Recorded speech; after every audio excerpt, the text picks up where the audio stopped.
The name of Nature Theater of Oklahoma comes from the first novel by Franz Kafka called Amerika. And the last chapter of this unfinished novel is called Nature Theater of Oklahoma, where the protagonist comes to this place where there's an advertisement for everyone to join this theater called Nature Theater of Oklahoma. At home in Oklahoma, where life is just a song.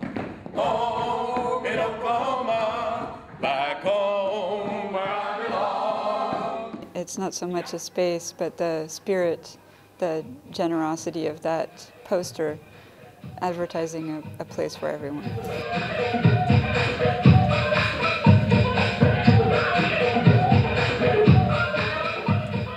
We're just fascinated by the idea of theater, what it does, why is it here, what it can do, and we just play with that. Theater is constantly happening. We just stop paying attention.